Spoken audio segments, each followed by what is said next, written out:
News! All these niggas and all these hoes should hear somebody here go Hey, if you haven't already, make sure you like, subscribe, and hit that notification bell. Also, if you'd like to watch the full-length uncensored version plus exclusive content, come over to our Patreon, brother. It's only $7 New Zealand a month, cheaper than a Happy Meal. So, the story a lot of people have been waiting for. How the hell did I end up with one of the richest human beings in crypto in California? So obviously, if you've been following me for a while, you would see that I obviously do like political content and stuff like that. But outside of that, I'm a musician, I'm a rapper, a producer. I produce for my own self, I've produced for other people, I've written songs for other people. And for the past year and a half, I've been doing little rap songs for my crypto community called Squid. Now, I'm not going to do a whole video on Squid. If you want to go check that out, I've already done a whole piece on that. The link will be in my description. Now, just a quick summary. The CEO of Squid is infamous in the crypto world for being the person that invested $8,000 in the first days of Shiba Inu, and at Shiba Inu's all-time high, his $8,000 was worth $5.7 billion. But outside of that, he's also been collecting Bitcoin since 2011. So it's safe to say he's a Bitcoin billionaire as well. Now let's fast forward. Now throughout the year, I have been in communication here and there with the owner, and the owner's name is Shibtoshi. No, once again, that is not his real name. It's just a name he's come up with, just like my real name isn't Sesh. But I had been in communication with this person for the last year while being a part of this crypto community. Not only to obviously make sure that it's the real person and that it's not just some random guy claiming to be the Shiba Inu whale, but just my own personal preference of, you know, doing my due diligence, what I teach people to do their research, make sure it's the real people that you're actually talking to, etc. Now, outside of not knowing his real name, I've obviously never seen this person before. Nobody knows what he looks like. And the only time he had shown face is in video clips that he did where he was wearing a mask. Now, to everybody out there, the first question is, why does he wear a mask? Well, he wears a mask for his security and his protection. Because if you're not into the whole crypto thing and you're not up to date with crypto news, you probably wouldn't know that a lot of crypto billionaires over the last couple years end up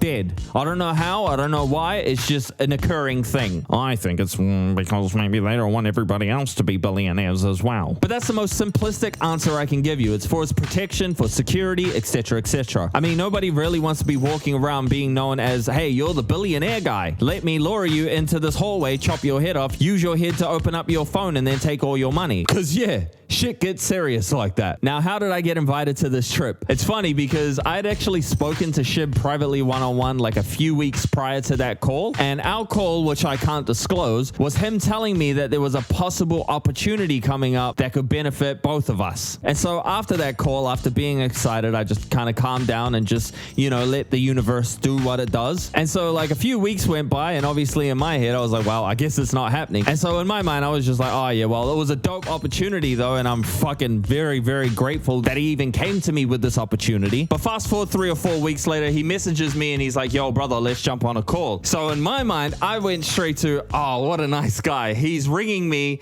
to let me down nicely that the opportunity fell through. That's what I was thinking, right? Lo and behold, the first thing he asked me is, bro, can you travel? And I'm gonna be honest, I was like, what the f? My mind just started like racing a million miles an hour. Like, why is he asking me this? Why is he asking me this? Come to find out, he's inviting me to America. I don't really get too many details except for the fact that he's throwing a little get together with some of the core team members, and he wanted to know if I would like to come along as well. And I was like, what the f? I didn't even listen to the rest. I just heard, can you travel? And then I said yes. And then the next thing I remember just saying was, yes, I'll come, yes. But I do remember asking, so when do you want this all to happen? Like, what date are you looking at? And I remember he was like, oh, we're thinking like the 15th. And I was like, oh, cool, like November? And he's like, no, next week. Now, if you come from like where we come from in New Zealand, like you don't just like randomly get asked to go to America within a week. Usually it's like I don't know, at least 3 or 4 months away, you know, like you plan way beforehand. You know what I'm saying? I've done trips to Australia within a week or within a few days. Yeah, that's pretty normal to me. But traveling halfway across on the other side of the world within a week, yeah, that doesn't really happen. Usually because tickets are pretty fucking expensive. So basically, let's say I got a call on a Saturday and I was flying out the following Sunday. Not the next Sunday, but like the weekend after. Now, I know when I told a couple of my family members about this trip, the first thing they said was, is this safe? Because hearing a story about somebody that wants to fly you out, you have no idea what they look like. You don't know their real name. You don't even know where they live. You don't even know where you'll be staying. Like, we didn't even get told where we were staying until the day that we landed. All of this, again, coming from where we come from, it's just a bit like, what the fuck is going on, bro? Are you sure this is safe? I had close friends and family members saying, you need to turn on your locations on your phone, bro, so we know where you are. We don't want to hear a story about you getting chopped up into little pieces. But for me, I was just very confident about it because from the little interaction and conversations that we had,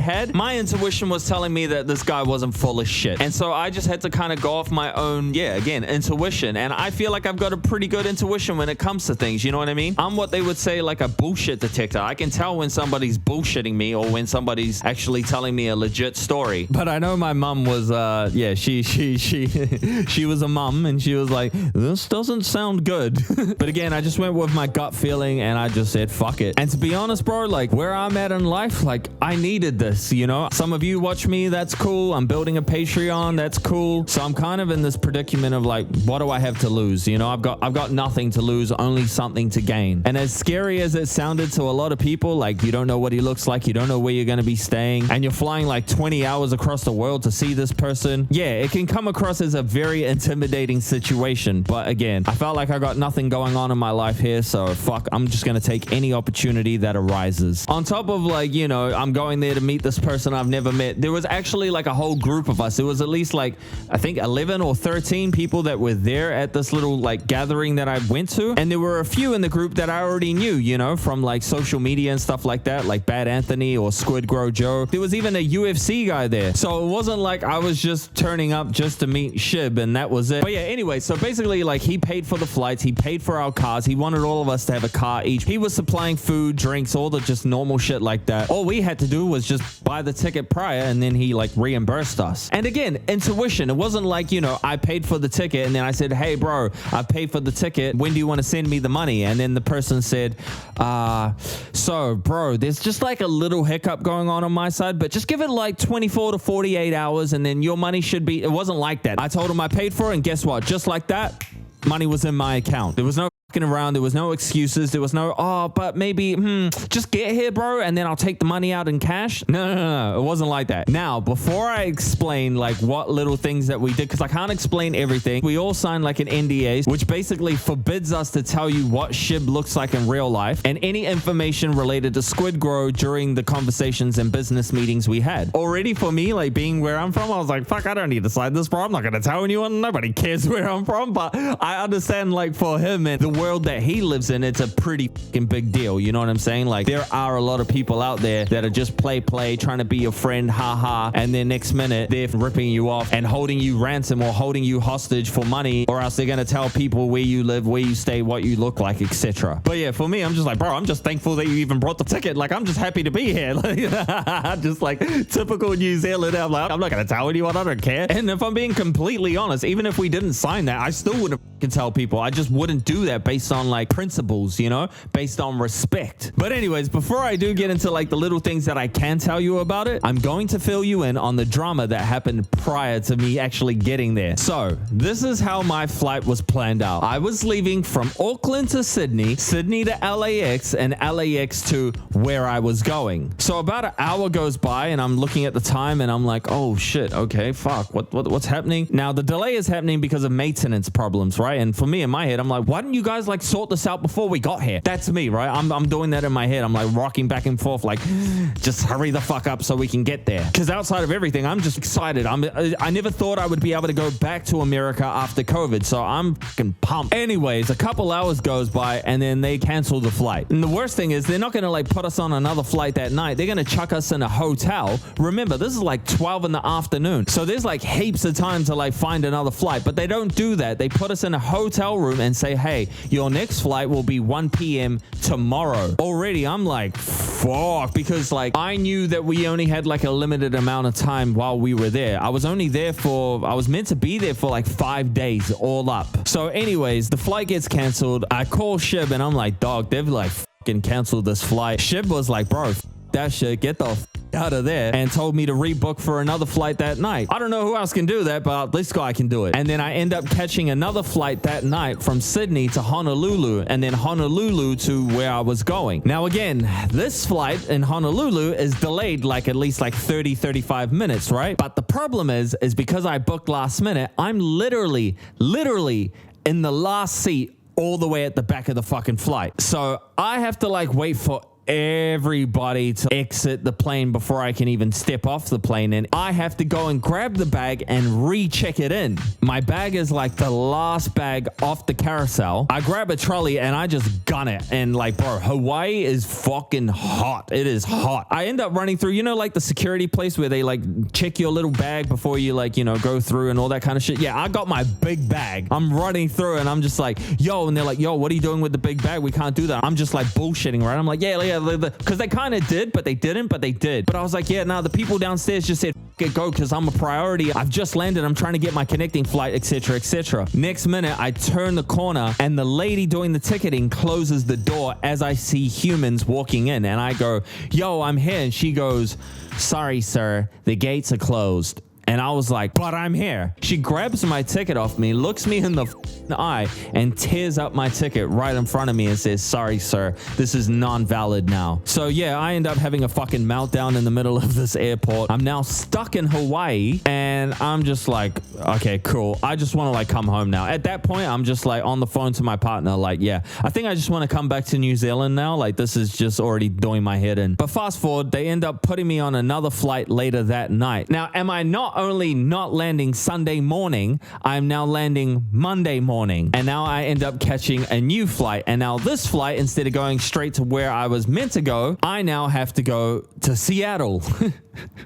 The flight that I'm on from Seattle to where I was going is delayed 45 minutes. At that point, I didn't give a shit. I was just like, so long as it's leaving, that's all I care about. And it did. So I finally get to my final destination Monday morning, and then more shit happens. So I get to the place where I'm meant to pick up my car. My ASB credit card gets declined. Basically, I don't end up getting a car because my car gets declined. They don't accept it. I have no access to Wi-Fi to even like have a look on my phone to tell ASB like, no, it's me.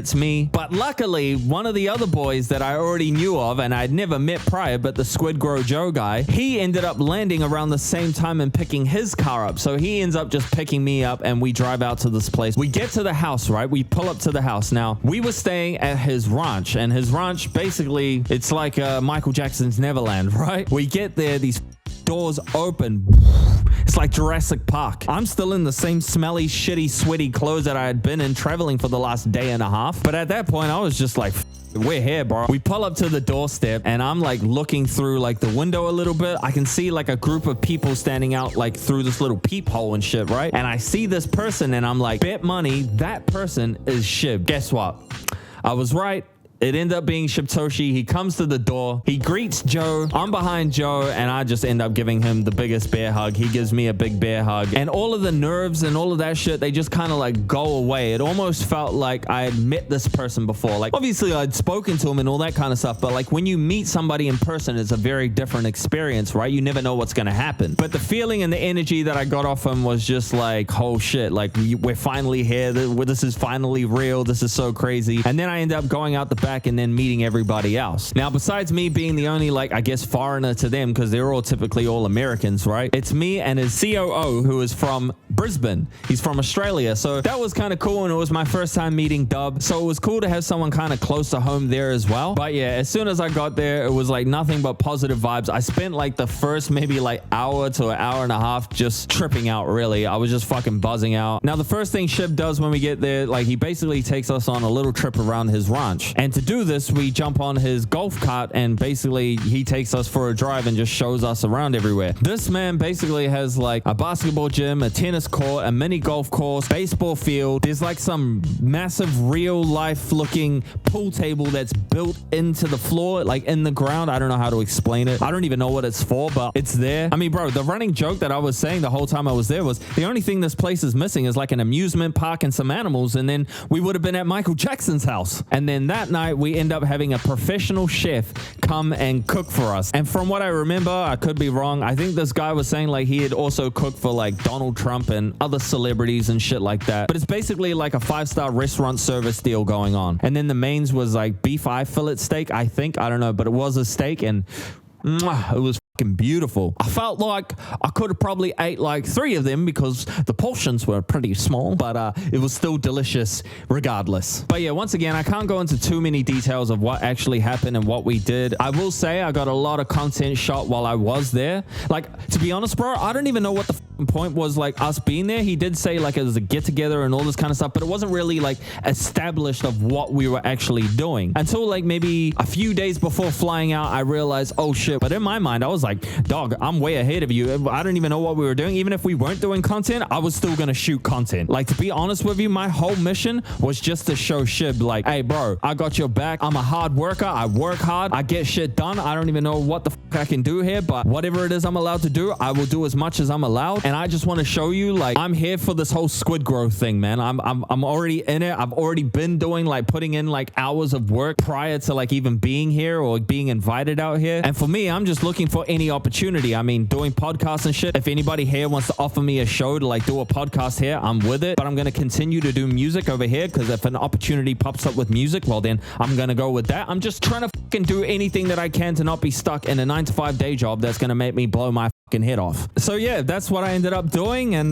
you know, meeting Shib was like amazing. I got to have like at least a couple one-on-one conversations with him, which was really cool, because again, I ended up only being there for like 3.5 days really. I landed on Monday and then I was gone Thursday morning basically, but it was worth it. It was well worth it. I would have done it in a heartbeat. I would have done it all over again if I had to, hopefully without the fucking stress. But if it came with that, all good. Like, I don't have anything going for me here in New Zealand, so anybody that's going to offer any opportunity and do what I love to do, then I'm with you, bro. Like, let's make it happen. But yeah, what I will share is like, the dude is like a real solid dude. And I know the joke could be, well, if he flew me halfway across the world and put me up in his ranch and blah blah blah, I would call him a solid dude as well. It's like, yeah, but he's actually solid. Like, he's a real genuine dude. Like, this isn't just like, oh my god, my balls are like all tickled because I'm just so overwhelmed with like this place and it's so cool. Like, bro, I've been to mansions, I've driven in fancy cars, like I've done all of that. That shit doesn't impress me. The thing that impresses me is, who are you as a human being? Who the fuck are you? That's what I want to know, and that's what impresses me. It's not like all the fancy fucking things that you have. I honestly don't give a shit about that. But he was a solid dude, man. And things that I remember, like, he always made people feel like inclusive. He always made people feel included. I remember he was always like checking up on me or checking up on Joe or checking up on just anybody and everyone around, like, you know, the place, just making sure everybody still felt comfortable and all that kind of shit. I remember like when we were having the dinner with like, you know, the professional chef and all that shit, they were actually sitting outside, and me, D-Rod, Bad Anthony, Art of Alexander, and Squid